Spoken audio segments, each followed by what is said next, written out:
Hello बच्चों, world history की series में आज हम पढ़ेंगे French revolution and it's ideas. French revolution के बाद कौन कौन से आइडियाज थे जो उभर के सामने आए। तो बच्चों, 10th क्लास में फ्रेंच रेवोल्यूशन की डिटेल्स नहीं है, वो 9th क्लास में चैप्टर है।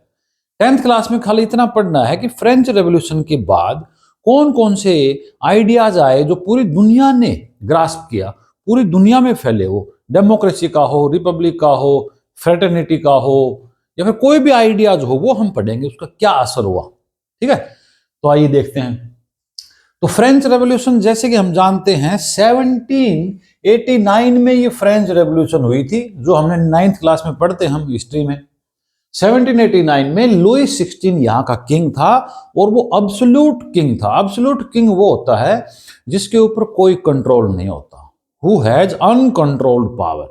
कोई भी उसके ऊपर रेस्ट्रिक्शन नहीं लगा सकता, वो अब्सोल्यूट होता है। तो उसको 1789 में रेवोल्यूशन हुई। सिटीजन्स थे जो पेरिस के और फ्रांस के, उन्होंने ये रिवोल्यूशन की और मोनार्की को अबोलिश कर दिया गया। मोनार्की अबोलिश हालांकि बाद में होती है, 1792 में अबोलिश होती है मोनार्की। 1789 में रिवोल्यूशन हुई, फिर कॉन्स्टिट्यूशन बन गया और धीरे धीरे किंग की पावर कम होती गई और 1792 में अबोलिश कर दी मोनार्की और फ्रांस बन गया रिपब्लिक। इलेक्शन होने लगे। तो इसका क्या असर हुआ, यह फैसला लिया गया कि भी अब फ्रेंच सिटीजन जो है ना, फ्रेंच के जो सिटीजन है, फ्रांसीसी नागरिक हैं, फ्रेंच सिटीजन, वो अब देश चलाएंगे। फ्रेंच रिवोल्यूशन के बाद it was decided that the central power would be only the French citizens. देश के जो लोग हैं वो गवर्नमेंट चलाएंगे। अब मोनार्की नहीं रहेगी, हेरिडिटरी रूल नहीं रहेगा, तो ये रूल करेंगे। इसी प्रकार एक sense of collective identity create की गई। सेंस ऑफ कलेक्टिव आइडेंटिटी कि हम सारे सामूहिक रूप से कलेक्टिवली एक ही हैं, हम सारे फ्रांस के लोग हैं, एक ही सिटीजन है, सिटीजन ऑफ फ्रांस। वो एक कलेक्टिव बिलोंगिंग की सेंस क्रिएट हुई फ्रांस में। तो फ्रेंच रेवोल्यूशन ही सबसे पहले वो रेवोल्यूशन है जिसने पूरी दुनिया में ये नेशनलिज्म वाली जो इमेज है, फीलिंग्स है, वो क्रिएट की थी। सबसे पहले इसी को मानते हैं फ्रेंच रेवोल्यूशन को। तो there was a sense of collective identity, सामूहिक रूप से हम एक देश से बिलोंग करते हैं, ये भावना हुई। फिर कौन कौन से आइडियाज इसमें उभर के सामने आए, ये आपको याद रखना है। सबसे पहला क्या था, आइडियाज ऑफ ला पैट्री एंड ले सिटोयन।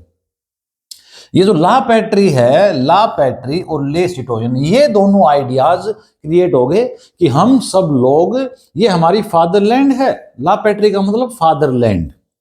ला पैट्री फादरलैंड को ला पैट्री कहते हैं। जैसे कि मदरलैंड बोलते हैं, मातृभूमि, ये हमारी मातृभूमि, जैसे हम भारत में बोलते हैं ये हमारी मातृभूमि है, तो ये पितृभूमि बोलते थे ला पैट्री।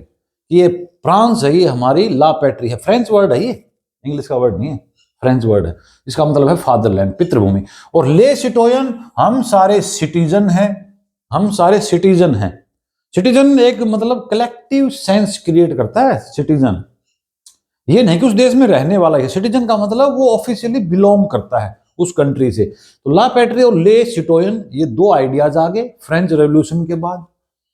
ठीक है, उसके बाद फ्रांस में ये कलेक्टिव बिलोंगिंग कैसे क्रिएट हुई, एक नया नेशनल फ्लैग ले लिया गया, फ्रेंच फ्लैग, और ये ट्राई कलर का था। New try colour French flag, national flag एक अडॉप्ट कर लिया गया। और जो पहले लुई 16 का और उसका जो लुई 15 था, उनका जो रॉयल फ्लैग था, झंडा था रॉयल स्टैंडर्ड का, उसको हटा दिया गया और पूरे देश का एक नेशनल फ्लैग बन गया ट्राई कलर। एक झंडा एक देश, ये भी क्रिएट हुई। पूरे देश में ला पैट्री ले सिटोयन की भावनाएं चलने लगी। जो एस्टेट जनरल होता था पहले, लुई 16 और 15 और 14 से पहले, जो एस्टेट जनरल होती थी जो सभा, उसका नाम बदल के जनरल असेंबली कर दिया गया। Estate general was renamed general assembly. General assembly ही देश की पार्लियामेंट होगी, समझो। पूरे देश में इसमें इलेक्शन होते थे और इसके इलेक्शन कौन करता था, एक्टिव सिटीजन से इसका इलेक्शन करते थे। एक्टिव सिटीजन वो होते थे जो 25 से ऊपर हैं और जो टैक्स पेयर हैं। ओनली जेंट्स, केवल जो मेल्स हैं, ओनली मेल्स, और वो भी 25 साल से ऊपर हों, 25 से ऊपर हों और वो टैक्स देते हों। तो ही वो वोट डालने का अधिकार था, तो वो एक्टिव सिटीजन चुनते थे। तो गरीब लोग थे वो वोट नहीं डालते थे इस जनरल असेंबली में, फीमेल भी वोट नहीं डालती थी, और 25 से नीचे कोई भी हो वोट नहीं डालता था। 25 प्लस टैक्स पेयर्स, ये जनरल असेंबली बनती थी। पहले इसका नाम जनरल एस्टेट जनरल था। उसके बाद क्या हुआ, सेंट्रलाइज एडमिनिस्ट्रेटिव सिस्टम भी कायम कर दिया, एक केंद्रीय सेंट्रलाइज एडमिनिस्ट्रेटिव सिस्टम। पूरे देश का सिस्टम पेरिस से चलने लगा, एक जैसा सिस्टम, जैसे हमारे इंडिया में है, आज पूरी दुनिया में ही है। सेंट्रलाइज एडमिनिस्ट्रेटिव सिस्टम है, पूरे देश का प्रशासन एक जगह से चलता है, पूरे देश को कंट्रोल किया जाता है, और सब जगह एक जैसे लॉज। फिर क्या हुआ, फिर यूनिफॉर्म लॉज बना दिए गए। क्या क्या हुआ फ्रेंच रेवोल्यूशन के बाद, कौन कौन से नए आइडियाज आए जिससे ये नेशनलिज्म फैला। उसमें अगला है uniform laws for all citizen, सभी नागरिकों के लिए यूनिफॉर्म लॉज बना दिए गए, एक जैसे लॉज। यूनिफॉर्म हम पहनते हैं ना, तो इसका मतलब एक जैसे लगते हैं, इसलिए यूनिफॉर्म लॉज का मतलब है एक समान कानून। समान कानून बना दिए, कोई अलग अलग नहीं था। पहले देखो, पहले ये जो क्लर्जी वाले थे और ये नोबल्स थे, इनके लिए अलग अलग रूल थे। कोई टैक्स देता है, कोई टैक्स नहीं देता था, किसी को छूट है, किसी को बर्थ राइट था, जन्म से अधिकार था, वो सारे खत्म कर दिए, लॉज सबके लिए बराबर हो गए। उसके बाद इंटरनल जो कस्टम ड्यूटीज थी, कस्टम ड्यूटी होती है इंटरनेशनल बाउंड्री पे। अब विदेश से कोई सामान आता है जाता है तो वहां पर कस्टम ड्यूटी ली जाती है, टैक्स लिया जाता है। लेकिन देश के अंदर भी थी, पहले कंट्री के अंदर ही आप कहीं कहीं सामान बेच रहे हैं, बिजनेस कर रहे हैं, तो वहां भी कस्टम ड्यूटी, ये टैक्स देना पड़ता था। तो इंटरनल कस्टम ड्यूटी खत्म कर दी, देश के अंदर कैसे व्यापार करो, तो ये ट्रेड का फ्रीडम हो गया ना। तो ये सारे फैसले लिए गए 1789 में, ये फ्रेंच रिवॉल्यूशन हुई। और उसके बाद कौन कौन से आइडियाज आए, कलेक्टिव आइडेंटिटी की भावना आ गई, ला पैट्री और ले सिटोयन, ये आइडियाज आने लगे कि ये हमारा देश है, ये हमारा फादरलैंड है, और ये हम इसके सिटीजन हैं। नया राष्ट्रीय झंडा हो गया, नेशनल फ्लैग ले लिया, जनरल असेंबली नाम रख दिया, सेंट्रलाइज एडमिनिस्ट्रेटिव सिस्टम शुरू कर दिया फ्रांस में, यूनिफॉर्म लॉज बन गए सबके लिए, एक जैसे कानून बन गए। और इंटरनल कस्टम ड्यूटी होती है ना देश के अंदर अंदर ही, वो खत्म कर दी। ठीक है, आप इधर आ जाओ, uniform system of weight and measure. Weight और मेजर्स भी अलग अलग होते थे ना, पहले देखा था यूरोप में थे पूरे, जैसे वो हमारी बुक में फ्रैंकफर्ट का दे रखा है, जर्मनी का दे रखा है कि 1 मीटर कपड़ा है, वो अलग अलग उसका मेजरमेंट होता था, वेट अलग होता था। तो ये सारे एक जैसे कर दिए गए, यूनिफॉर्म सिस्टम। आप यदि 1 kg कोई चीज लेते हो तो कहीं भी ले लो सेम मिलेगी, मेजरमेंट भी सेम कर दिया। 1 मीटर कपड़ा पेरिस में लो, मार्सेज में लो, कहीं भी लो, एक जैसा सिस्टम कर दिया, uniform weight and measure. French language थी, वो पूरे देश की लैंग्वेज बन गई, नेशनल लैंग्वेज बना दी फ्रेंच को, फ्रांसीसी भाषा को कॉमन लैंग्वेज बना दिया गया।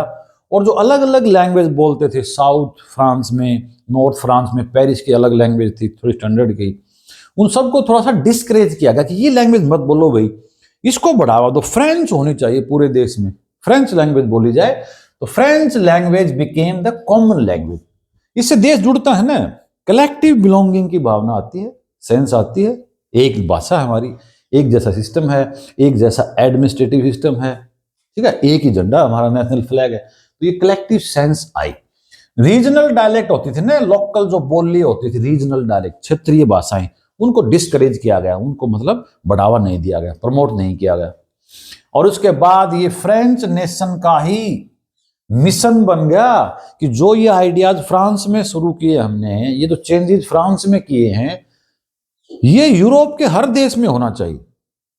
यूरोप का जो हर कंट्री है, इटली है, स्विट्जरलैंड है, बेल्जियम है, सब में ये सिस्टम होना चाहिए। वहां भी डेमोक्रेसी आनी चाहिए, वहां भी लोगों का सिस्टम एक जैसा होना चाहिए।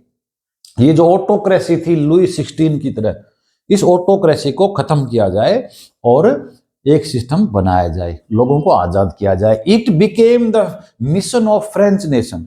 फ्रांस ने ये मिशन लिया कि हम पूरे यूरोप में ये बातें पहुंचाएंगे और सब देशों को हमारी तरह ही, फ्रांस की तरह ही आजाद करवाएंगे इस ऑटोक्रेसी से, मतलब डिक्टेटरशिप से, और वहां भी डेमोक्रेसी होगी, सब सिस्टम हमारे जैसा होगा। वो क्या चाहते थे, लिबरेशन फ्रॉम डेस्पोटिज्म। ये डेस्पोटिज्म क्या होता है, डेस्पोटिज्म होता है अब्सोल्यूटेडनेस, अब्सोल्यूटेडनेस को बोलते हैं, निरंकुश राज शासन होता है ना, अनकंट्रोल्ड, उसको बोलते हैं डेस्पोटिज्म, जिसके ऊपर कोई रोक टोक ना हो। तो ये डेस्पोटिज्म चल रही थी, किंग ही एग्जीक्यूटिव था, किंग ही लेजिस्लेटिव था और किंग ही जुडिशरी थी। वही कानून बनाता था, वही सजा देता था और वही एग्जीक्यूट करता था। तो उसको खत्म करवाया। जब ये चीजें फैलने लगी तो ये जैकोबिन क्लब जो बना था ना रॉबस्पियरी के टाइम में, तो वो जैकोबिन क्लब्स भी बहुत सारे बनने लगे पूरी दुनिया में।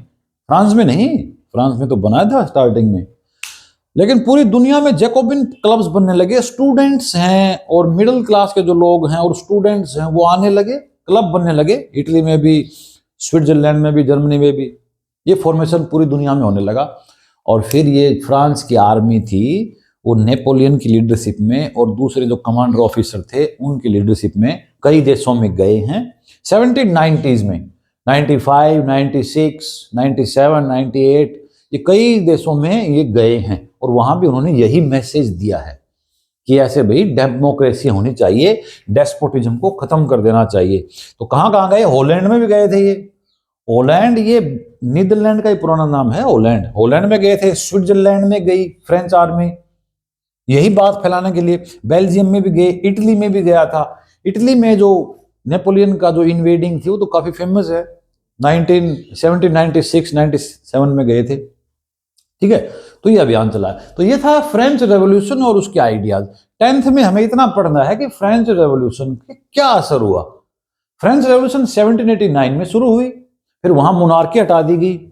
फ्रेंच सिटीजन्स थे वो ही देश को चलाएंगे, ये फैसला किया गया। Rule by French citizens, collective identity की भावना आई। ला पैट्री ले सिटोयन, ये दोनों आइडियाज खूब फैल गए कि ये हमारी पितृभूमि है, फादरलैंड है और हम इसके सिटीजन हैं, ये भावना आने लगी। एक राष्ट्रीय झंडा होता है ना, नेशनल फ्लैग, ट्राई कलर का तिरंगा, वो भी अपना लिया गया कि पूरे देश में एक नेशनल फ्लैग रहेगा। ठीक है, centralise administrative system, uniform laws बना दिए, कस्टम ड्यूटी हटा दी। तो ये देश एकदम सारे लोग आपस में जुड़ने लगे और देशभक्ति की भावना आ गई, फिर नेशनलिज्म फैलने लगा। ठीक है, और यही नेशनलिज्म और यही सारी बातें फिर दूसरे कंट्रीज में फ्रेंच आर्मी ने पहुंचाई। ठीक है, तो ये था हमारा आज का वीडियो। अगले वीडियो में हम फिर मिलेंगे। Thanks for watching.